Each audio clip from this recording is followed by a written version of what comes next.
Good morning, I'm Taylor Wilson, and today is Friday, August 23rd, 2024. This is The Excerpt. Today, Harris has accepted the Democratic nomination for president, plus what a Supreme Court decision means for voters in Arizona and beyond. And new COVID shots are on the way. Vice President Kamala Harris formally launched her campaign against former President Donald Trump as she accepted the Democratic nomination for president last night in Chicago. So let's get out there. Let's fight for it. Let's get out there. Let's vote for it. And together, let us write the next great chapter in the most extraordinary story ever told.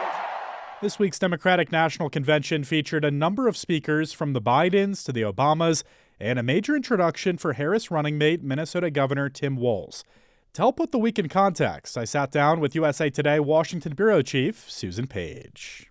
Susan, thank you for joining me as we wrap up another big political week. Yeah, it's been remarkable, this Democratic convention nominating the first woman of color to be president. So, as you mentioned, Vice President Kamala Harris accepted her party's nomination last night. What stood out to you from her speech?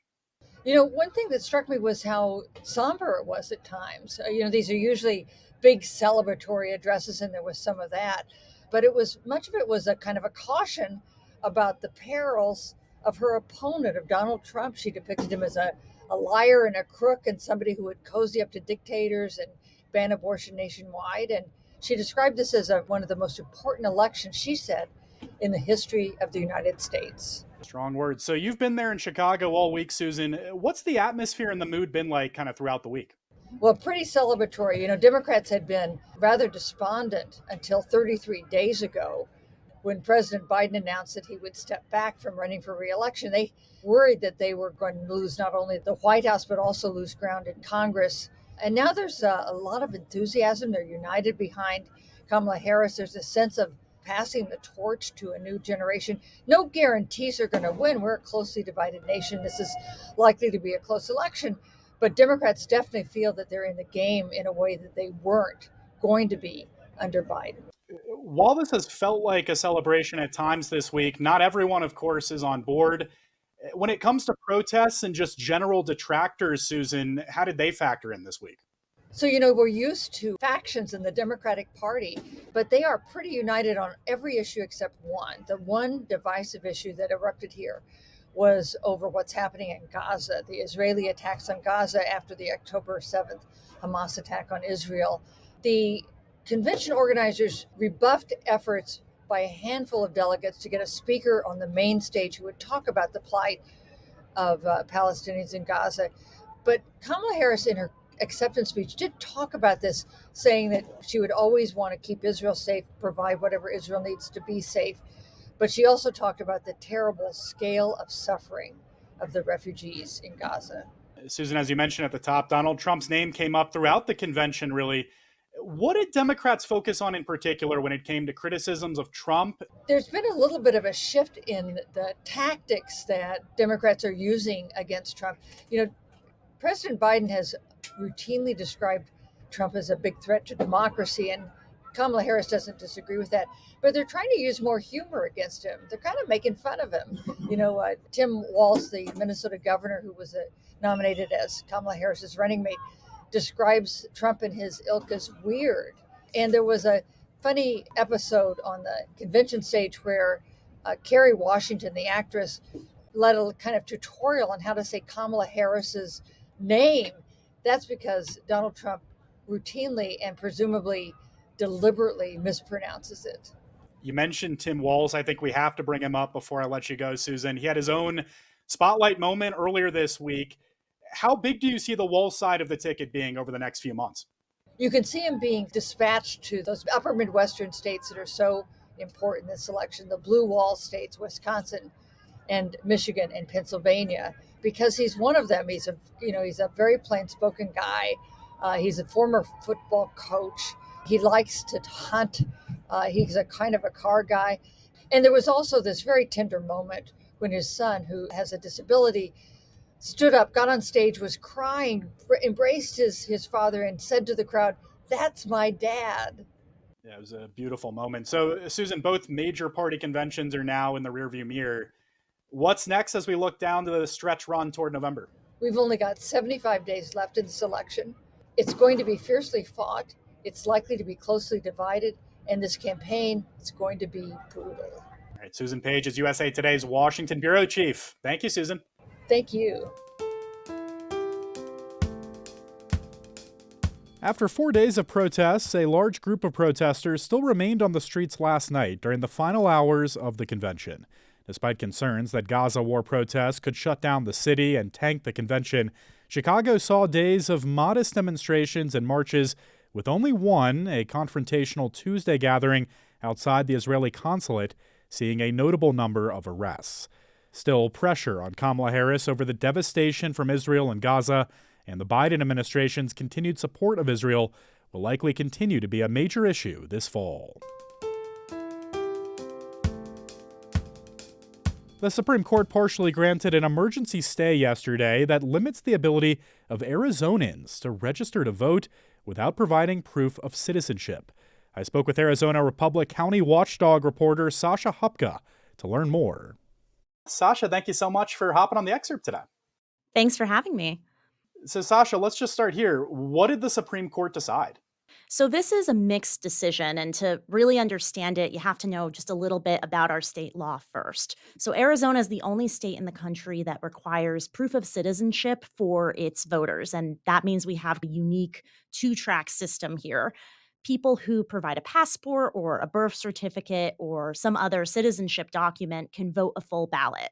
Those who don't can still register to vote, but they're limited to voting in federal races. So that's president and congressional contests. We call them federal-only voters. This court decision means that voters who register without proof of citizenship using our state voter registration form will be rejected going forward, pending some appeals. They won't be registered at all, and so therefore they can't vote that federal ballot. If they register on the federal form, they'll still be registered as federal-only voters. The other thing that the court did yesterday is they rejected Republicans' requests to prevent voters registered without proof of citizenship from casting votes for president and voting by mail. So voters here who are federal-only voters will still be able to vote for president, and they'll still be able to get their ballot in the mail. So we know issues around voter eligibility and voting in general have been in and out of the courts, Sasha. What led up to this moment specifically? So, as you know, this is part of a larger legal battle happening here in Arizona at the moment over voter registration requirements and specifically provisions of a state law here that recently passed that really tightens that. It's largely being spurred by fears from Republicans that federal-only voters are not citizens, even though the voter registration rolls are checked in other ways, and we have a lot of studies that suggest that voter fraud is actually very rare. Before this decision, the courts had generally blocked provisions of Arizona's voter registration law from going into effect, provisions like this one. The Ninth Circuit Court briefly did grant a stay, similar to what we saw the Supreme Court do yesterday, but it was only in effect for about 2 weeks. So we're talking about Arizona here. We know it's a big battleground state, but what ramifications could this have really nationwide across the country? I think the most immediate impact that you're going to see is going to be on voters trying to register to cast ballots in the presidential race. We've only got about a month here before the voter registration deadline in Arizona. It's October 7th. So this hits during a really key period for that. Because voters who try to register without providing proof of citizenship on state forms won't be able to do so, there's some concern that this is going to cause a lot of confusion for voters and that it's going to prevent people from signing up to participate in the election in our obviously very important swing state. I think there's also some indications that other states across the country might be interested in trying to enact similar voter registration laws to Arizona.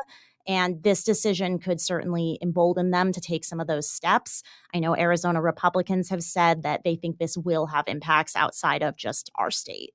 So, Sasha, you mentioned some big deadlines coming up this fall. What's next here? Do we expect an appeals process? Yes, definitely expecting some appeals here.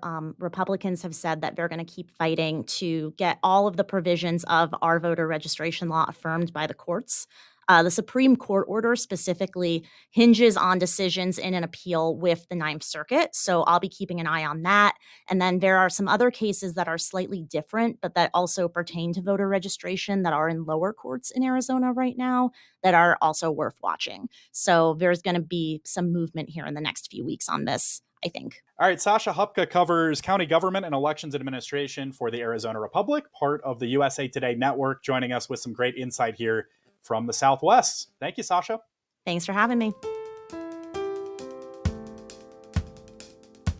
Millions of updated COVID-19 vaccines will soon be ready for patients following FDA approval announced yesterday.